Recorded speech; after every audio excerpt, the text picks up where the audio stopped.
picked up a Ninja Master Prep Pro. I think that's what it's called. I thought I would make fruit smoothies with it, but it turns out it does a great job doing other things like preparing my food for the Instant Pot. I've chopped up some meatloaf that I had in the freezer. I actually made this meatloaf by chopping up steak into ground beef with one of my Ninja attachments. And so I made this meatloaf, froze it. This is about 7.35 ounces of meatloaf. It's not a lot. It's going to go into a big pot of chili, but I like to grind it up. It makes the chili nice and thick. So it goes into this little 16-ounce Ninja container.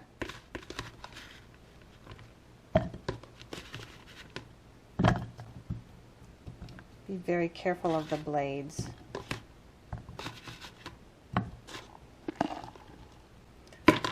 And it's really quick. Put the motor on it, pulse it a few times, and that's enough. Next, since I put carrots in my chili, I use the carrots in this little Ninja to kind of clean the meat out of it. Makes it easier to clean. Can be kind of loud.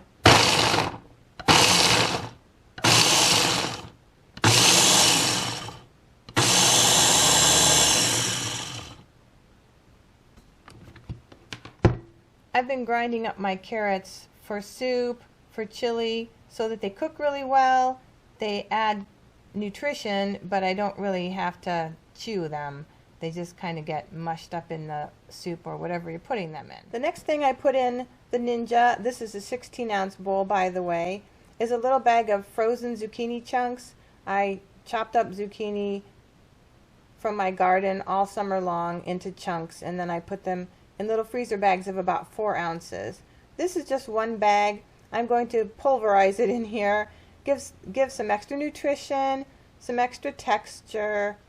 Probably don't taste it in the chili, but it gives some extra liquid too.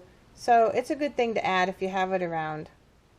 Notice I don't wash the bowl in between these things. I'll wash it out when I'm done chopping things. So here's a little bit of zucchini.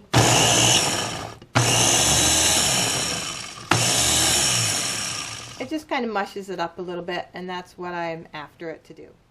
This is Heather. She's always happy when I'm cooking something because she's hungry all the time. Heather is a cat that I rescued. My husband and I rescued. Last winter at this time she was living outside in the cold, and I worried about her all the time. Now she's a house cat, and she's extremely happy, and we love her a lot. Even my dogs get along with her. This is something else I put in the chili. It's tomatoes from the summertime. I pulverized them in the Ninja and put them in containers. This is just one container, and it's going to help make the chili really natural tasting, give it liquid, give it nutrition. It's a kind of frozen lump right now, but however much it is thawed out, when I start the chili, I'll just dump it in just like that. I put lentils in my chili.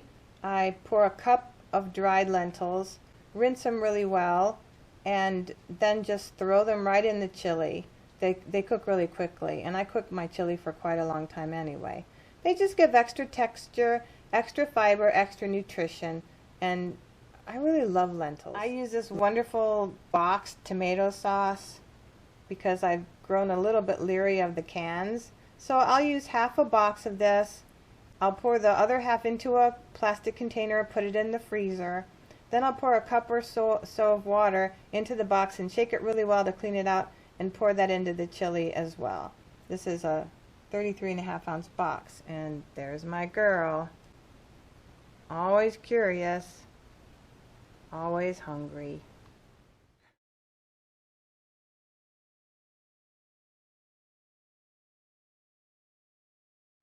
Because I love them, put in a can of kidney beans. I might just put in a cat. 2 cans of chili beans.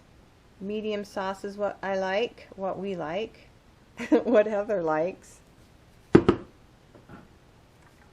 I use 2 of these cans. 1 can of beef broth because the chili needs extra liquid, and I just use beef broth.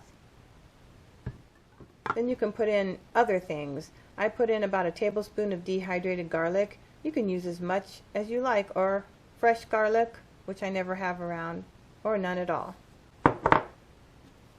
Some oregano. I do not really measure. Basil. I do not really measure. Chopped onions. I just love these because my onions tend to spoil before I really use them. So I use these dried ones. It's very convenient. You can put a whole bunch of those in there. And then I pour in about half a tablespoon of sugar in the chili as well. That's everything that goes in. This is how it looks all put together. I'm just about to seal up the pot. I also added about 1.5 cups of frozen corn that I froze this summer. I pressed the bean chili button. I increased the time to 40 minutes. That's just my preference. And now it's going to take quite a while to heat up probably. Cook for 40 minutes. And then I'll let it naturally release. The natural release probably will take 20 minutes to a half an hour. You can do whatever you want at this point. You can release it early, or you can let it just everything keep cooking.